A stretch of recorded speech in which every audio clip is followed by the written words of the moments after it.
It's a March 24th, 2010. We're here with Lita Cantu and her daughter Deanna off screen and telling the story of Granny and Papa coming to stay with her family. Well, your granddaddy was at Moore Air Base, and my mother had gone to see the city secretary's secretary and had asked her if somebody came in looking for a place to stay, because there were no apartments, no rent houses, no nothing, that she would be willing to rent a bedroom and share the kitchen and the bathroom. It was just my mother and I. My sister was nurses training. My two brothers were in the Navy. So was my father. So this was on a Friday. Monday morning she came by and brought them over. Your grandmother, bless her heart, had swollen feet. They were so swollen. She had been riding a train for I don't know how many days. They had just arrived. Well, Texas. only she. He was already here. Okay. So mother immediately went in there and cleaned the room and everything, and you were 14 at the time, or about? Probably. I was just a teenager. And so they were able to stay there. And then later, your mother was able to get a job at Moore Air Base. And one of our neighbors, 2 houses over, worked over there. So she used to ride with him. And we were always very happy. Mother just got along with him. And your mother was so sweet.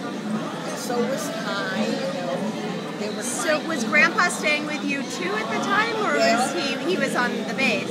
I don't know what the arrangement was, if he had to stay at the base or come home on weekends. I can't remember that. Right, but you did see him some as well. And I do know that he, at that time, when they built the house, that was way back in 1923, there weren't too many electrical outlets in our house, and he fixed some for us. Yeah, that sounds like my grandpa. Yeah, bless his heart. Yeah. Did he use string and tape? We're always teasing him that he fixes everything with string and tape. String and tape. Yeah. And of course, when they left, we really missed them. Yeah. Flo and the lady she used to ride with to Moore Air Base became good friends, and they went out on an Easter picnic or something. And your granddaddy claims that he was the first American man to swim across the Rio Grande River going back in his underwear. I'm sure. That's good. I've never heard that.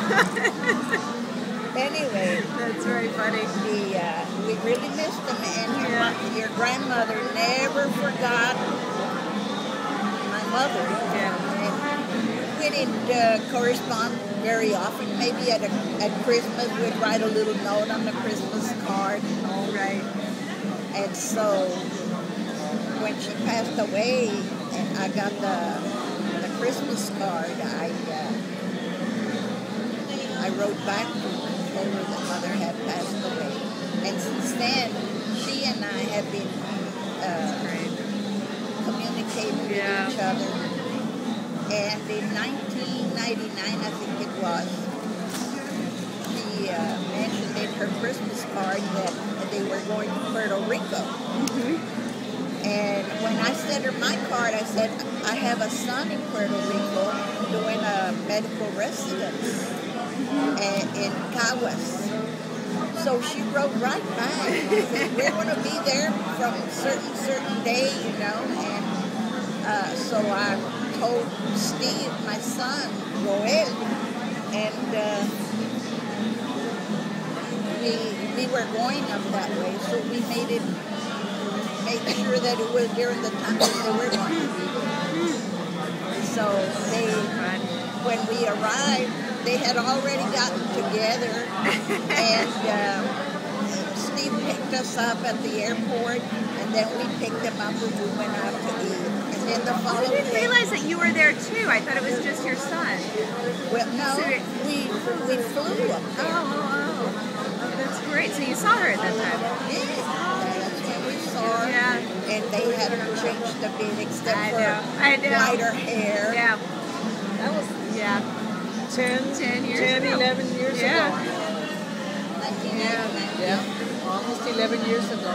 So we've always heard the story that at that time, because of, I don't remember exactly what job she got on the base, for a brief moment in time, she actually outranked my grandfather in the Army. I don't know if you remember. I'm sure he didn't talk about that part very much. Well, anyway, she was a firm believer. Use it or lose it. And for years, we have heard stories of your family and just how incredibly warm and welcoming you were, and it meant so much to her. I mean, she was down there, knew nobody. Her husband's on the base. I mean, It was a sad time, you know. There weren't very many men. There used to be an old man getting corner from where we lived, but he had 5 sons in the service, and he was old, and like I say, there wasn't a man around. wow. How So strange. it helped us to have High there. Yeah, high there, right. I can't remember though if I went with Lupita and Flo to the base or what. But I can't remember that far back. Grandma might still remember. She's sharp as. I know. And it's funny, I think that time in her life really made a very strong impression, because it was just so different, you know. She was a girl from Brooklyn. What does she know about Texas? You know, when I got married, my husband was in the Air Force. He was at Perrin Air Base. And on Tuesdays, they had the officers' Officers' Wives Club, they call it. And on Tuesday afternoons, we used to play canasta. And one day, I got to play with a lady whose husband had been at Air Base, and she thought it was a horrible place. Oh, no! I said, oh, my God. It just goes to show you, it all depends on what you want to make out of it. Right. Your attitude and all of that. But no, Flo was great. Yeah. We really enjoyed having her there for the short time that they were there, because I think I was transferred after that. You were, High was just, right. Yeah, he went to Alaska after that. Yeah, so that's quite a difference to go. Did she go with her? No, at that point she went back to Brooklyn. So, yeah, he wound up that, because we sort of forget that, but because of Pearl Harbor, that was active front in that day. So that's where we put it. And I'm going to put on pause because we're being serenaded.